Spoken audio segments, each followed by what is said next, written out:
everybody, welcome in. This is Eagles Talk exclusively on A2D Radio. Myself, Rob Brinkman, PY, and the man, the myth, the legend, Mr. Les Bowen. Chux has the week off, but 8-2 is the word. Hit that like, hit that subscribe, turn those notifications on. Each and every week, we are brought to you by Baggio's Bread, one of the best stuffed breads, tomato pie sandwiches, cutlets, and meatballs. Mention A2D Radio for 10% off your in-store purchase. We're cranking live on Facebook, YouTube, Twitter, X, and Instagram. Download us wherever you get your podcasts, Breaker, Spotify, Google Play, iHeartRadio, iTunes. Comments are already firing up. A lot of people have a lot of strong opinions about what's going on. There was one side of the ball that continues to improve every week and gets more and more elite every week. And we have the other side of the offense, which seems to get worse and more puzzling every week. Well, it's not puzzling. It's not puzzling. Very puzzling based on the talent. It's not. Sure, unless you're living under a rock, you know that we are referring which unit we are referring to with each statement. Comments, we'll get to them. But, I mean, we'll start with the good, I guess. Start with the good. And then we will talk at length about the bad and why it's bad and what needs to change. But the good part of the game, you beat the Lions 16-9 on the back of your defense once again. And the Eagles are currently the best team in the NFC, despite their lingering offensive struggles. Agree or disagree? PY, go ahead. Yeah.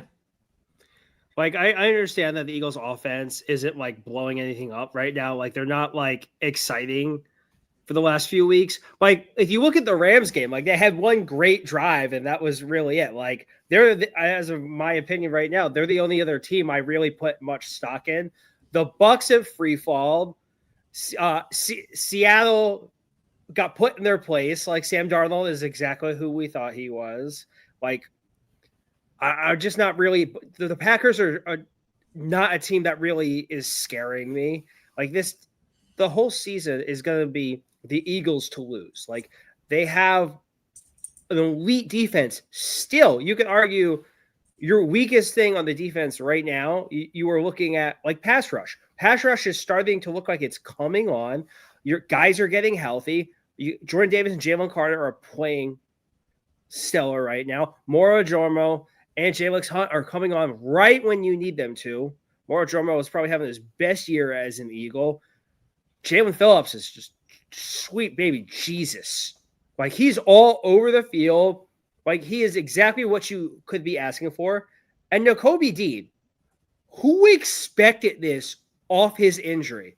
Anyone who says yes is a liar. Like, he's playing out of his mind to the point where, like, I can't imagine like how well he's playing right now. Like, because nobody expected this. Like, he's putting the rookie on the shelf right now just because of how stellar his play is. Like, the offense isn't great. Like, the play calling's not great. Like, all of these things are a big factor. But like, if the defense is able to play as stellar as they are right now, I don't know if I need the offense to be exceptional. I just need it to be average at best.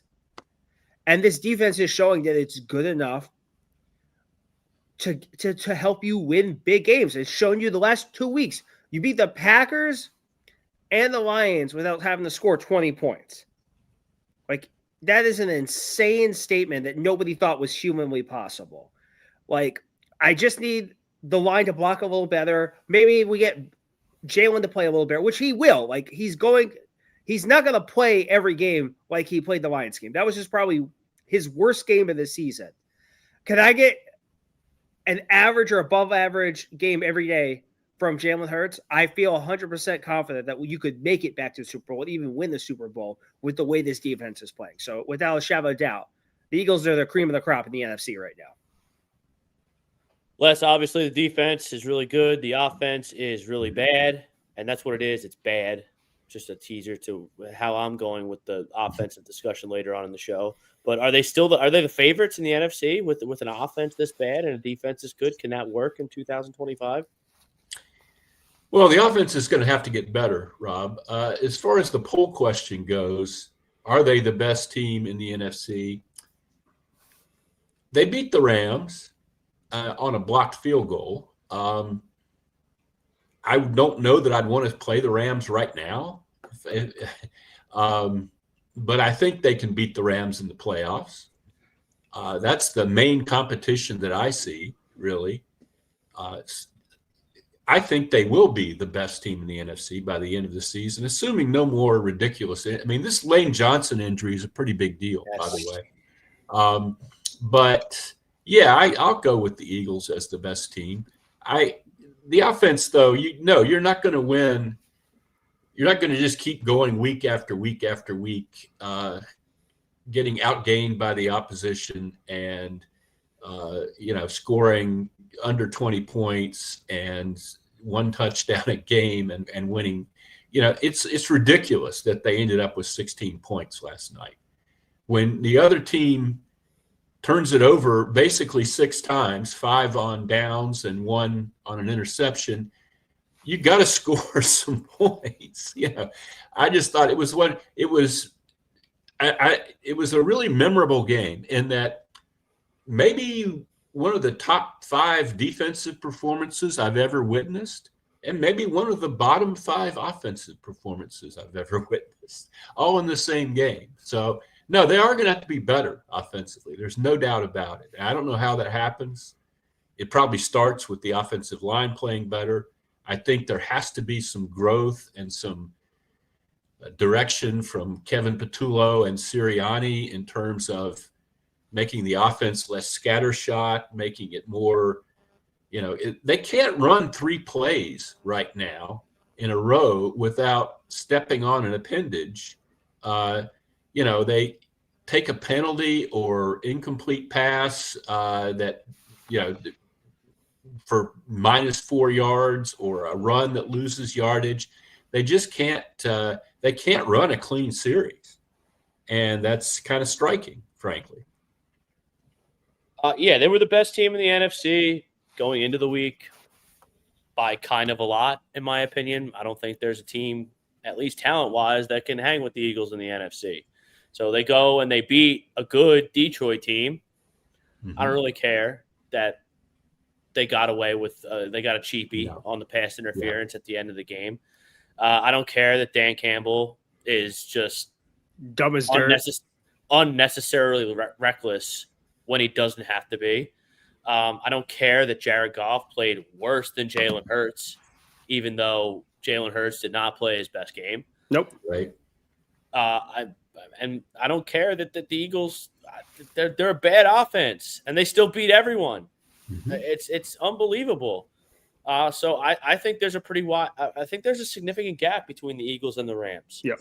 I mean, the Rams, I know the score got close, but I feel that the score didn't really indicate how badly the Rams outplayed the Seahawks.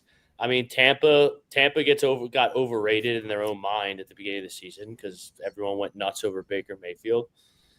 I mean, Green Bay, no. Chicago, Bears are beating you in a big spot. We'll find out in a couple weeks, but even the Bears winning in a couple weeks, Caleb Williams coming into the link to beat the Eagles, I don't see that. I mean, I can't really unless – I mean, I'm not going to sit here and predict injuries because we have a pretty big one to talk about with Lane Johnson being out 4 to 6 weeks with the Liz Frank.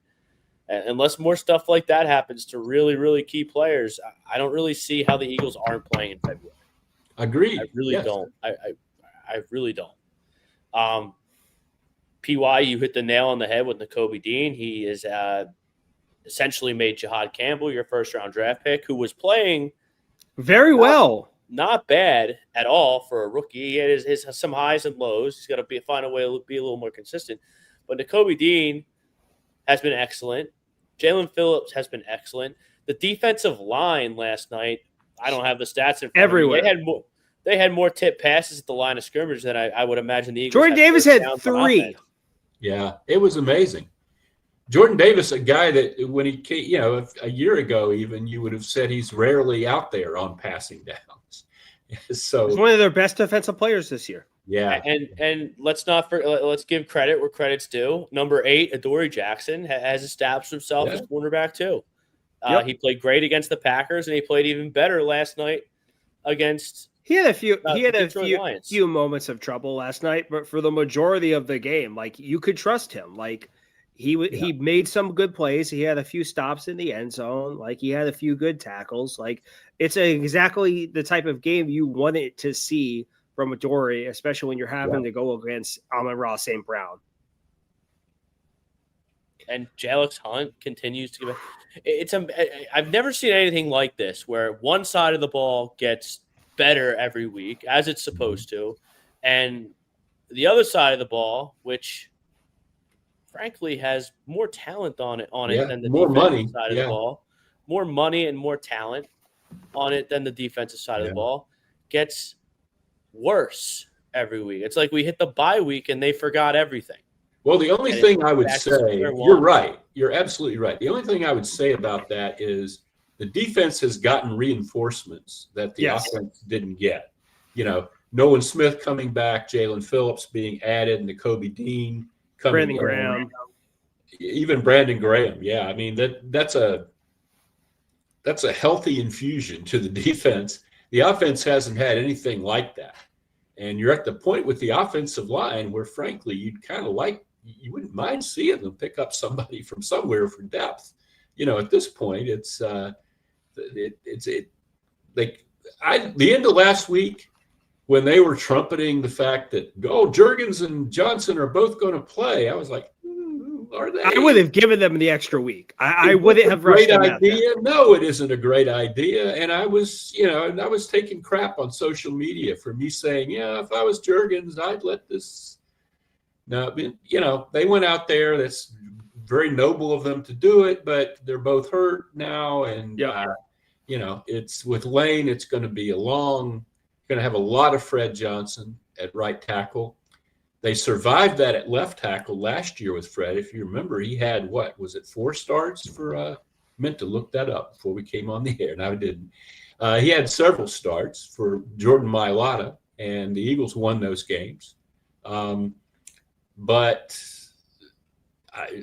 Lane Johnson's one of their best players, and it's a big deal that he's not going to be here. And it's not going to help that offense get any kind of rhythm. There's a lot going on there, it seems like to me, and I don't like much of it. Let's get to some comments here. We got a lot of defense love. Their defense. Yes. Wayne Bickle, 2672. The offense is terrible and will not get the job done as the season gets deeper. All the hard games are over. What are you talking about? Like, we've beat the Chiefs, we've beat the Rams, we've beat the Bucks, we've beat the Packers, we've beat the Lions. Like, what's the stellar opponent we're supposed to face? Like, you're arguing your best people are what? The Bears and the Chargers. I think the Bears are going to be a tougher opponent than the Chargers at this point, because the Bears are looking like. I'm not really scared of a team that lost 35-6 to the Jaguars yesterday. Yeah. Right. That was really strange. Grendal, I hope I'm saying that right. Thanks for checking in with us. What do you think about Seth Joyner? That's referring to Seth Joyner, who does a post-game show somewhere. I see him on a lot. Comments that Jalen is going off on his own and freestyling rather than I think is what he means. Yeah. Well, considering the play calling is shit. Yeah. What's the problem here? But the routes are bad. The protections are not freestyling and not playing in a team concept. I don't care. I don't think that's true. I think, this started with that business last week about the long shot on 4th down. Well, that was the call. Now, there might have been a couple different options within that call, but no, it wasn't a matter. Some people tried to pretend that somebody had said that Jalen and AJ just decided to do this. That is not the case. And I don't think there's a lot of freestyling in this offense. Does he freestyle into a run that loses 4 yards? I don't think so. What would he be freestyling exactly? What crazy plays is he coming up with? They do the same crap over and over, and they do it poorly. Yes, taking penalties and not having good spacing and things like that. I don't see Jalen. Jalen played poorly yesterday, but I don't see that he has wrested control of the offense from somebody. No, sorry, Matt Berg, 77-20, done with the Jalen Hayes. Jalen sets the team culture and franchise up to be able to play well in big games. No player's done that before. Nope. Before him in Eagles history. And the last part is especially true. I'm not listening. When the last Eagles have never had a clutch quarterback. I'm not listening to any reports from some clowns over at Jakeem Sports. I don't care. I like Seth Joyner, and I keep hearing everyone talk about Derek Gunn. They're like, oh, well, he's clued in. I said, sure. Maybe like 5 years ago he was as clued in to anybody, but those days are gone. Like I'm sure he still talks to some people. I'm sure he does. You just don't know. But it's not there anymore. If you're not down there and people have agendas. Exactly. Even if you are down there. The one thing I learned as a reporter, people have agendas. We don't know. We don't know what the situation is on the I don't either. But to come out and call this a Carson Wentz 2.0 situation is ridiculous. Yeah. And Derek Gunn's a phenomenal reporter over the years, but that's just uncalled for. And where's the evidence? Where's the backing this up? Where are we getting this Carson Wentz 2.0 nonsense? They're 8-2. They just beat the Lions. Where was this stellar reporting from Derek Gunn when they lose to when they lost to the Giants and when they lost to the Broncos? Where was this report then? Here's Greg Miller. I don't believe the Rams' remaining schedule is a cakewalk. They have to play the Bucs, the Seahawks, the Lions, the Panthers, and the Falcons. I just react to what I see, what I'm seeing on the field. When you have good football teams like the Eagles and the Rams do, you don't care about the schedule. Nope. You just don't. Just win, baby. How many of those games are the Rams going to be? I guess it depends on where they are. The Bucs game, I believe that's this week. So I would assume they would be favored against the Tampa Bay Buccaneers, even on the road. Yeah. The Seahawks, they should be favored against. I don't know. Maybe not on the road in Seattle because I was in LA yesterday. Yeah. The Rams are better than the Lions. The Lions are not. I came away from that game really with more doubts about the Lions than the Eagles, sitting down there watching. Certainly about Goff. Goff really, as well as the Eagles defense played, their biggest feat was they just got that guy so far out of his comfort zone that he was just a basket case by the end of the game. And that would really worry me if I were Detroit. And Carson Wentz wishes he wanted to clear. Yeah. Carson hit the ground running, and I guess it was his second year as a starter. Yep. He started as a rookie, and it went okay. It went right around 500, if I remember correctly. Then he took the league by storm. Then he was hurt, and then he just couldn't figure out how to win football games. Jalen Hurts always figures out how to win football games. Yeah. It doesn't always look perfect. It doesn't always look like it should. But guess what? When the game's on the line, I don't think there's a quarterback next to maybe Mahomes that I trust more. When you need him to do what he needs to do to win that big game, he does it. Greg Malachman, Lions on the road true. average. At home, they're pretty good. I saw a lot of SEC talent on the field last night from collegiate, and I think they I don't think they like the cold a lot. No. Or the wind. Yeah. Thankfully, we don't have to worry about the Lions in Detroit. Nope. In the playoffs. Nope. They're going to have to come. Probably not. Probably not. The Lions, nor the Packers, are in first place in the NFC North. Come here. You're going to come here. Chicago Bears. All right, so we've been itching. It's offensive talk time, and Does it have to be? Yes, it has to be, because it's So- way easier. It's way easier to do this profession, PY, when things are stinky. Yeah. Let's be real. So- There's more to talk about. There's more to talk about. More to you know. talk about. People engage more because they're pissed off. Now, you can only be so pissed off because you're 8-2. Yes. This But- is true. All right, so if we go around the table, we'll start with you, Les, in the top. The main issue with this offense is what? Blank. Ooh. I want to say offensive line, but I'm going to say play design and play calling. I really think Bingo. that's the bigger of the two issues. Offensive line has had a lot to do with it, though. They just can't block a running play to save their life, and that's killing them because they're trying to be a running team again, like they were last year now, and they can't get the results. They can't get to second and third down manageable. Either they take a penalty or the run gets blown up.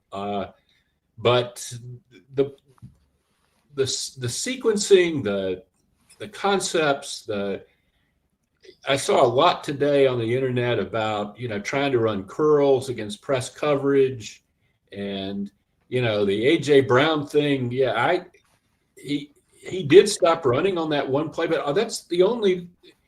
How many times do they send him down the sideline every game?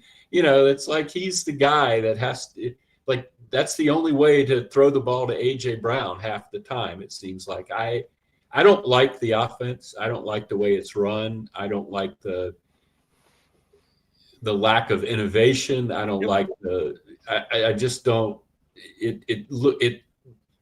it never comes together for me. Nope. If they have success, it's because Jalen pulled something out of his butt on 3rd and 14 or something like that. It's never running smoothly and consistently. PY? It's Patullo.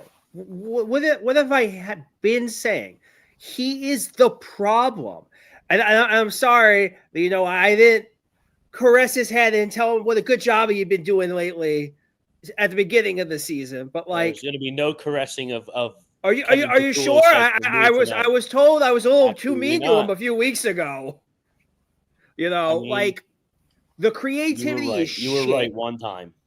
Good job. I'm right a lot. Creativity is atrocious. There's no motion whatsoever. The routes are garbage. You're throwing out Grant Calcaterra for, 30-plus snaps to block. Grant Calcaterra is one of the worst blockers in the NFL. Kyles Granson's whole job to be here is to block, and you're throwing him out there on an explosive 3rd and 6 play on the left hash for whatever reason. Genius. You're throwing Saquon out there as a fullback, and you're running Tank Bigsby on his side. Nobody, and I mean nobody, thought the ball was going to Tank. Everybody knew that Saquon was getting that ball, and it blew up.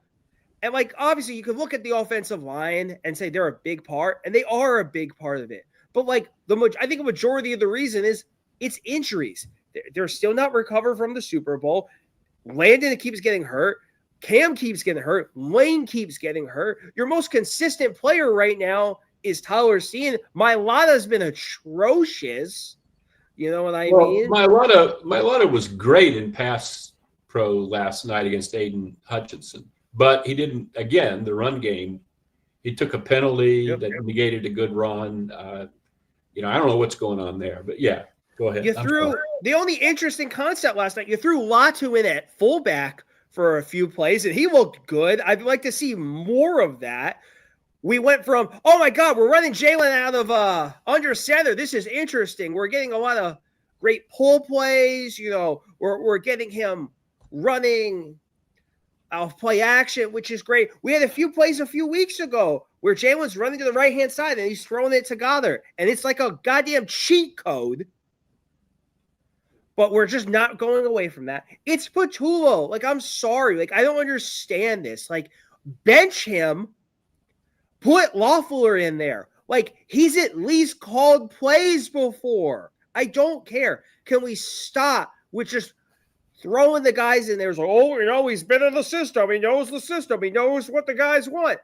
I don't care. Like, I've called this since the beginning of the season. Patullo is the problem, and he's going to be the problem moving forward. If I have to choose between an idiot offensive coordinator who can't get out of my way or the franchise quarterback, give me one all freaking day. Like, it's Patullo. This is a bad offense, and it's not because of lack of talent. There's plenty of talent. The only thing I can say in Patullo's defense that I thought he had a good script. They came out, they got the ball first. Devontae Smith dropped the pass on the sidelines. That, frankly, needs to be a catch. It's a difficult catch, but it needs to be a catch. Yeah, bad drops. Dallas Goedert, they had Dallas Goedert free on a crossing route. I believe that was second down. That killed the drive right in his breadbasket and would have been a monster run after catch play for Dallas Goedert. Stone drop right in the breadbasket. And they also, I believe it was the second drive, so new drive, they hit Devontae Smith, settled down in a zone on an option route, right to him, would have had a chance to turn it upfield and do something with it, and he dropped the football. Devontae, that's the first time I've ever come away from a game in Devontae Smith's career where I said Devontae Smith played bad. Yep. He's a tremendous receiver, but he did not have it last night. Nope. That's the only thing you can say is early drops could have stunted the momentum of a plan that Kevin Patullo I agree, without a shadow of a doubt. Successfully concocted during the week. But this is a bad offense. Yep. This is a bad offense. They're doing bubble screens. They don't do bubble screens well. Nope. They're lining up. They're doing it with the worst choices. Why? Empty set 5 wide. I saw a bunch of times last night. It didn't work once. You're throwing swing passes to Saquon Barkley for 8-yard losses. This is a bad offense. You just call it what it is. They're 8-2, and the favorites to represent the NFC with a bad offense. Unless I've been to a lot of football games while you were the beat writer of the Philadelphia Eagles. And this offense reminds me of the early Donovan McNabb eras that had Deuce Staley and Chad Lewis, who were okay. They were okay. Certainly not game breakers. Right. Could be at times, but not game breakers. And you had the Nay Browns, the Torrance Smalls, the James Thrashes, and the Todd Pinkstons as Donovan McNabb's main weapons. And it was run, punt, run, pass, punt. Run, pass, punt. You know, the Rams, they had the greatest show on turf in 1999. The Eagles have the least greatest show on turf right now. It's the run up the middle, incomplete pass, and then a punt. Poor Brandon Mann, he's going to need leg surgery after the season. They're using him so much. Yeah. I'm getting on him about him not kicking the ball as far as he did in the beginning of the season. The guy must be tuckered out as all hell. He plays the most of anybody on the whole damn team.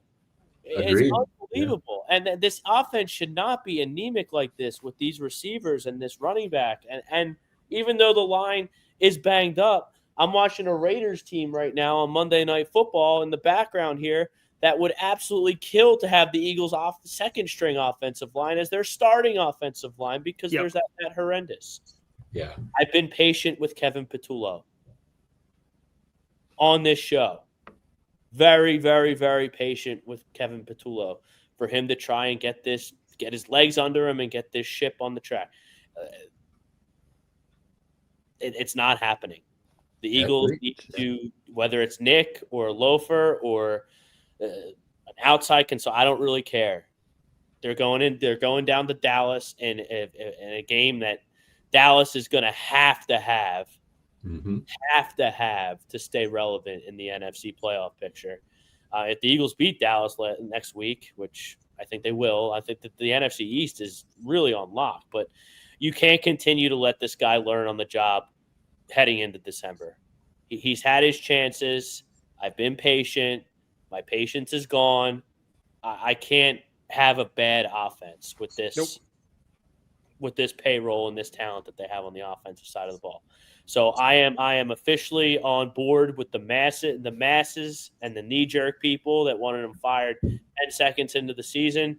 I mean, I think that was super unfair still, but he's had his chance. He's had his chance. I mean, this isn't some tryout, situation here. This is we're trying to repeat as Super Bowl champions and build something special. And there's nothing about Kevin Patullo's play design and play calling that's special. Nothing. Nope. Signs of life, faint signs of life before the bye, and then they took a week off where you assume they would work on some things and get better, and they're back to square one. It's so bad. I would take Brian Johnson calling plays right now. Because even when Brian was like all over the place and his whole issue was his lack of finger on the pulse due to a lack of play calling history in the NFL, you were at least putting up points. The only issue was you didn't have the defense to bail you out at times, and Jalen was playing hero ball every 2 minutes. Yeah. That's not the case right now. Jalen is being smart and conservative with the football, throwing it when he needs to. And the defense right now is phenomenal. Like, this isn't the 2023 defense where you're just the worst in the league. Agreed. There's Nixon Gritty 19. He agrees with PY. It's with the Kevin Patullo. Kevin Patullo is there. Chris Kaufman Jr. Kevin Patullo is there to fall on the sword if things go sideways. What? I mean, that's not fair because that works under the assumption that no one would give him credit when things went right. He's not just a fall guy. He's the offensive coordinator. He calls the plays. Like, is the premise there that it's really Sirianni's offense? I don't know. Yeah. Well, I mean, it didn't look like this last year with Kellen Moore. Yeah, exactly. It did at times. It didn't look like this for any extended period of time. But we've also seen what this looks like with other people. Like, we've seen what it looks like with Shane Steichen, efficient. Yeah. We've seen what it looks like with Kellen Moore. Maybe it took a little bit longer to get things situated with Kellen Moore running the show, but eventually, I even saw Brian Johnson's offense looking competent for 11 weeks. This is not the case. Like, I wasn't talking about bad routes and uncreativity with Brian Johnson. Maybe the screens to Julio Jones every 3 seconds was pissing me off, but I never once was talking about routes or things like that. Like, there would be technical stuff that would be pissing me off, not like the offense as a whole. Yeah. Grandel, when things on Laurie, he didn't learn from 2023. Sirianni should have a choice in the offensive coordinator. He just isn't good enough. I mean, this is Sirianni's boy, handpicked. Yeah.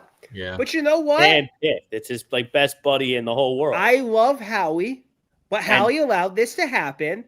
Like, you can say whatever you want about Nick. They knew what the situation was going to be heading into this season, and they allowed this to happen. They made a decision to move with Patullo. Nobody was hiring Kevin Patullo to be an offense coordinator. Nobody other than the Eagles was doing this. It's the same thing in 23. Nobody was hiring Brian Johnson. You could have looked at other people. Heck, you like Scott Lawford enough to hire him as a quarterback coach. Why not look at him as a possible offensive coordinator candidate? Like, there were guys out there, and maybe you just wanted to have someone in the building immediately, which is fine. But does anything change if you spent like another week looking and seeing who's there offensively? Like, I get it. Like, you just clear that they just wanted to have someone here as quick as possible. But I think coming off the NFC Championship game and the Super Bowl, they thought their offense was doing so well that, Patullo was part of that and that it wouldn't change it, that it would be kind of the same offense this year. And obviously that was not the case. And now we're getting into like this now, like Sirianni's calling. No, he's not. He's not. Like, but it's his setup, though. I do. But it's always been his setup, and it's never looked this bad. Yeah. Like if every year he's involved, it looked bad, and we go, oh, it's clearly Sirianni's fingerprints. No, we've seen what happens when you have a good, experienced play caller calling plays. It's good. Yeah. And then when you have someone unexperienced who doesn't exactly know the ins and outs of being an offensive coordinator in the NFL, it looks bad. Great. Alex Andalusi, one of the best linebackers for Detroit. I think he's number 34 with the long blonde hair, and he is very good. Yes. He knew the Eagles were doing before the Eagles were going to run last night offensively. It's bad. I totally it's agree boring, with that. It's unoriginal. It's not hard to figure out. The defense knows what the Eagles are going to call before Kevin Patullo knows what he's going to call. There's no creative runs. There's no. You want to run the same run play over and over and over and over again. I don't think you're a run team. You need to have variations and creativity with what you're doing to run the football. I don't think they know what plays they're going to call, but you can just look at the way they're setting everything up, and it's just like, oh, this is clearly going to be a run. This is clearly going to be a pass. Yeah. Obviously, what play is being called, they don't know, but you can just tell from the setup what exactly they're looking to do.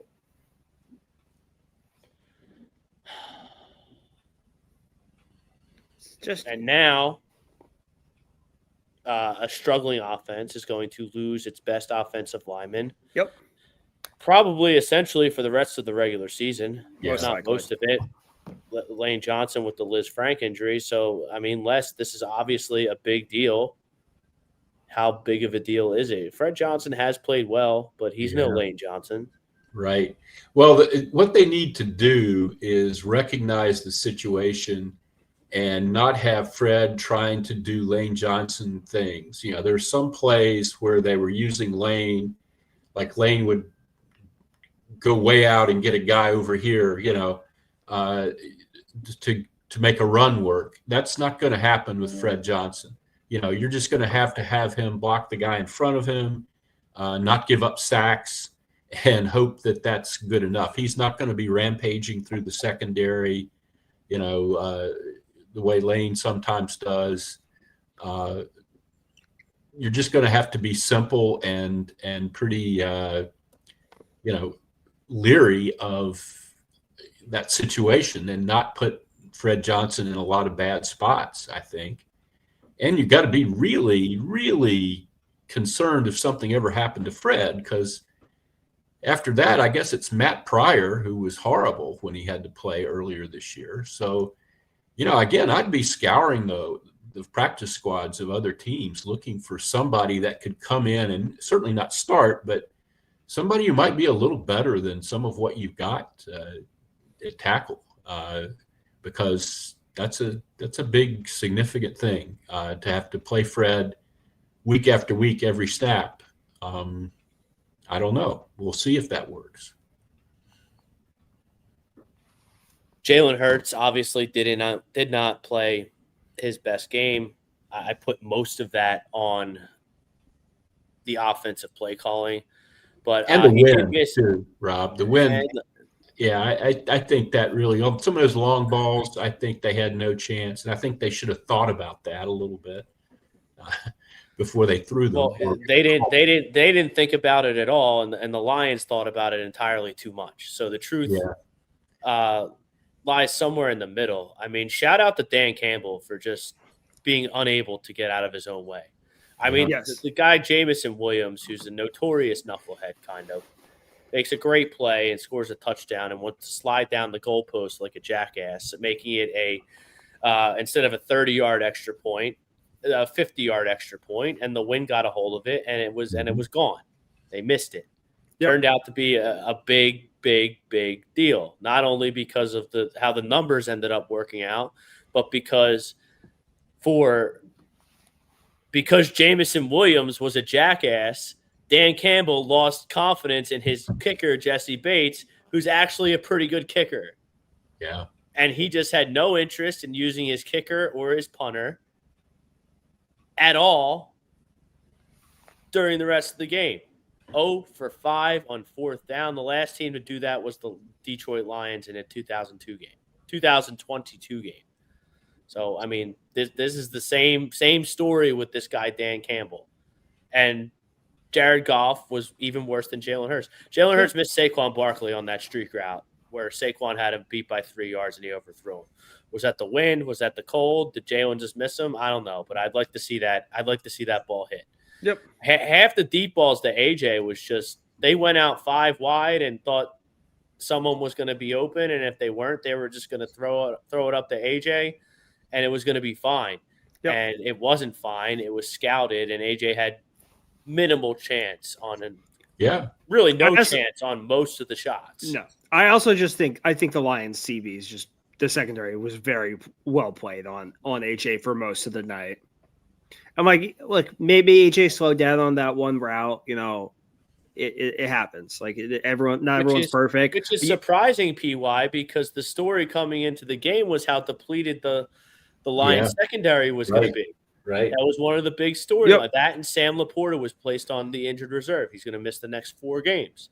And, you know, fans like me were like, okay, little wounded animal here with the secondary. Yeah. Like they can maybe do something and put up some points. I'm surprised. I didn't think it could get any worse than the Green Bay game. And last night was worse. Yeah. The Lions game last night was worse. Yeah, because of the opportunities, because of all the times they got the ball on the other side of the 50 and just couldn't move it at all. It really was worse. I agree. Even the pick, like you get a pick right off the bat. That was the Lions' first time touching the ball. I feel. It was the first series. Yeah, first series. Yes. So you get a tip ball, Cooper DeJean interception. You get the ball on the 15-yard line. And you kick a field goal. Like sorry, I watched a lot of the Bills and Buccaneers game yesterday in the 1:00 window, and those teams went up the field on each other at will. Yep. And neither of them have horrendous, dreadful defenses. They're both kind of good. Yeah.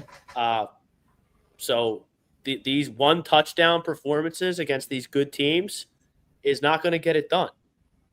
And somehow they're the favorite by a lot. It's really quite a case study. I can't believe that, because even the 2000 Ravens, I looked back, like who had the amazing defense, and they went weeks and months on end without even getting an offensive touchdown, and they were winning games. They were never like the favorite. That was back in an era where the Tennessee Titans had Eddie George and Steve McNair, who were very good. That was during the Rich Gannon, John Gruden Raiders teams that were really good and can really, like, the AFC was no joke. They were never the favorites, even though they had a top defensive unit. Everyone kind of recognized that this team's not the favorite. They ended up winning, but they were never the favorite. They would. I don't even think they won their division that year. So, like, for this team to be the favorite with such a one side of the ball being so horrendous is just, it's incredible. It's impressive. It speaks to Howie Roseman's roster. Yep. Because they're by far top to bottom the best roster in the league. He's on a heater, man. Like, if you look at like the first 3 rounds from like 2021 to now, you could basically argue that they've had 1 miss. Like, which I think is probably Sidney Brown, but like you can at least say he's a contributor on special teams. He's good depth and things like that. So like whether or not you want to say it's like a big miss or anything is up to whoever. They've had way worse. 100%. Yes.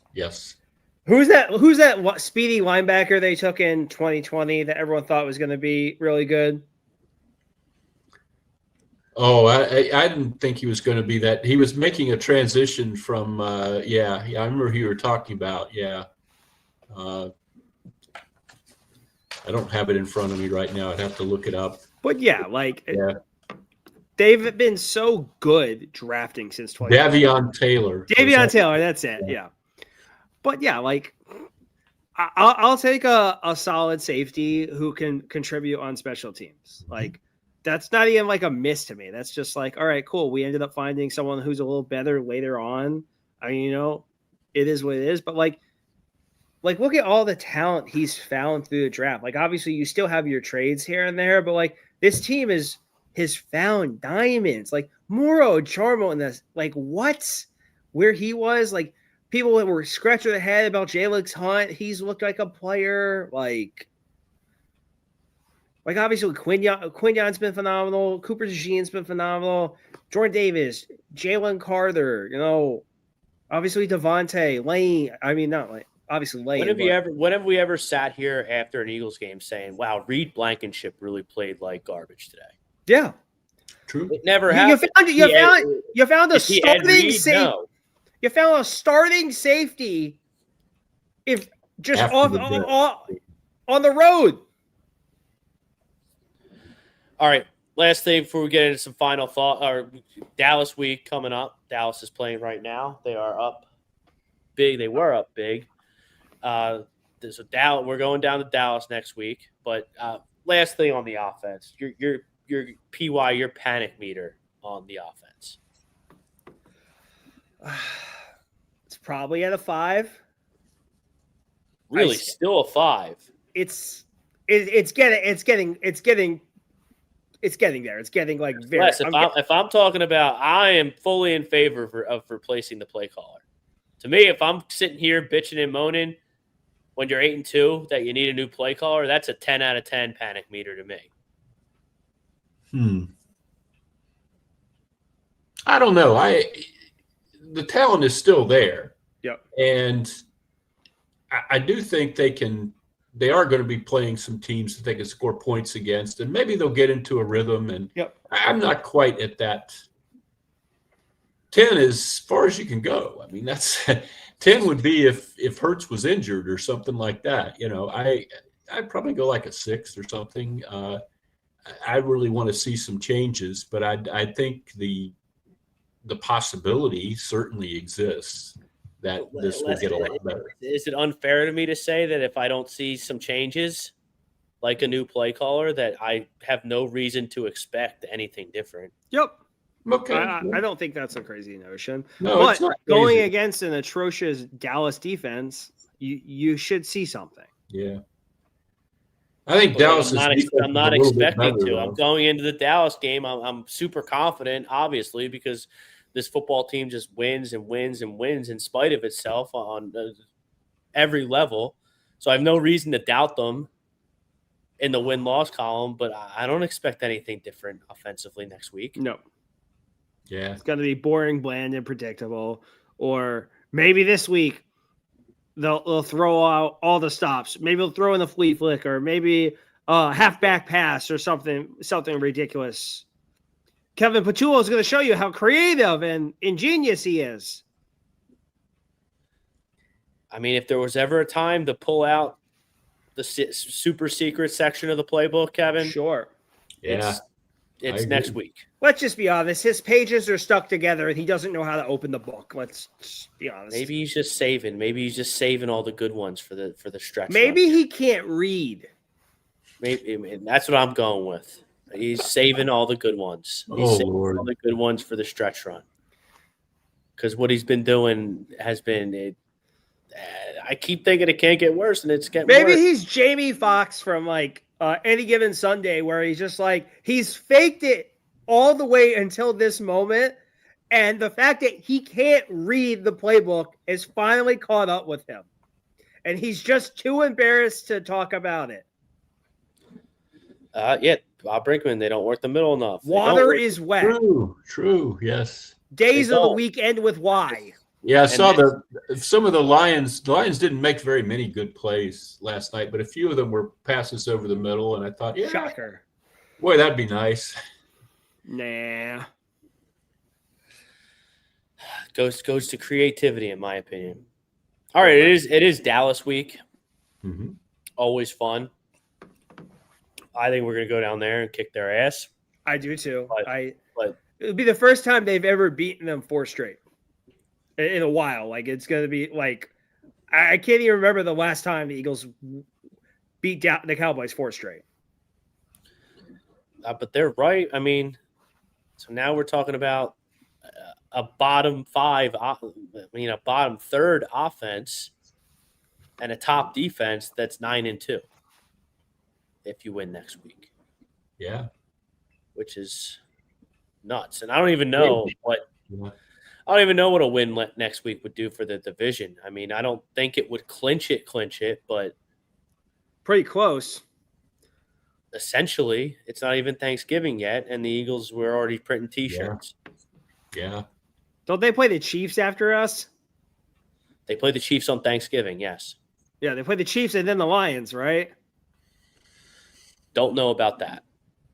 I don't know. They do play that entire division. I think Dallas's defense is getting better. They made that big trade, and then they got Noshawn back, the linebacker, who's really good. The guy's been hurt for a year. I think tonight was his. Are you talking about Malik Hooker? No. Overshawn, the Dallas linebacker. Okay, he came back too because Malik Hooker played for the first time in a while. Yeah. As well. Yeah. So, their defense might be okay, but certainly the Eagles should be able to beat them. If you get the pass rush that you got last night, you'll win, certainly. J-Dog 1, Jalen needs to stop with the Instagram quotes, sit down with Smitty and AJ and have a real heart-to-heart. He needs to get his team right back on track. So unless he starts calling the plays, I don't give a shit. I legitimately, unless Jalen Hurts says, you know what, we're calling an audible on every play Kevin Patullo plays, it doesn't really matter what they say to each other. I don't really care. I'm not into sitting down and the rah-rah stuff. This isn't high school, middle school football. This is professional football. They should be able to get it done without having a heart-to-heart. And these guys are going to go on Instagram and they're going to have their podcast and they're going to do their stuff with the brand. So people like me who absolutely hate it can sit here and bitch and moan about it till we're blue in the face, but it's not going anywhere. Nope. It was reported online that Jeffrey Lurie, AJ Brown told Jeffrey Lurie that he was going to tone it down. Yeah. That stuff. Yeah. So I did see that. I'm looking up that Dallas thing for you, PY. Let's see here. 4 wins in a row against the Cowboys. It's probably a long time. Yeah. Andy Reid beat him all the time when he did, but he would lose one every now and then just for fun. I remember once they went down there and tried an onside kick on the opening kickoff, and Dallas ran it back for a touchdown, and they lost that game. Well, remember Andy Reid? Remember Andy Reid's first game ever when he did the pickle juice game? Yes. Okay, yeah, from pickle juice, which I believe was September 3rd, 2000, to 2003, which I think was the game I'm talking about, where they screwed up the onside kick on the opening kickoff. The Eagles won 1, 2, 3, 4, 5, 6 in a row against Dallas. But that was from 2000 to 2003, which I believe was the Dave Campo era, if I'm not mistaken. They had some dark days around that time. Andy used to always talk about what a fine coach Dave Campo was, and it was very transparent. He just didn't want them to fire this guy. It was. Can't say enough about Coach Campo down there. He really does. All right. So, PY, closing thought? Let's beat the Cowboys and fire Kevin Patullo. That's really well. I mean, I think they should bench him from calling. Oh, I'm sorry. Fine, we can bench him. We'll relegate him to some made-up position we've never had before. Even though we're frustrated with him, he is still part of a 9-2 or 8-2 coaching staff. So having him pack his stuff and leave the building would be, I think, excessive. Yeah, hey, Coach Leffler calls the plays this week and see how that goes. Sure. I do that. It can't be worse. It can't get any worse. The floor is only so low. Les, closing thought? Yeah, my closing thought would be need a good week of practice with that offensive line. Know who you're going to have. Don't none of this pie in the sky. Maybe if we shoot him up, he'll be able to get out there. Practice with the guys who are going to play and get them ready, and don't have anybody out there on one leg, and get the offensive line right and win the game. That's really what it is. Just we know the defense is going to show up. Yeah. And we just got to pray the offense shows up just enough to win the game. And they have thus far. I mean, I'm hoping for some type of epiphany and some type of explosion where just keep hoping Brinks. Keep hoping. Maybe they get a touchdown on an opening drive on a big play, and it just gets the monkey off the back of this offense. I got a rosary at my desk if you need it. But I really don't think that's going to happen at this point with Kevin Patullo as the play caller. I just don't. Yeah. All right, well, that'll do it. We thank Les Bowen for joining us. Guys. PY, I'm Rob Brinkman. Chux will be back next week. Until then, Dallas sucks. Go Birds. Peace out, everybody. Yes. Go Birds. Good night.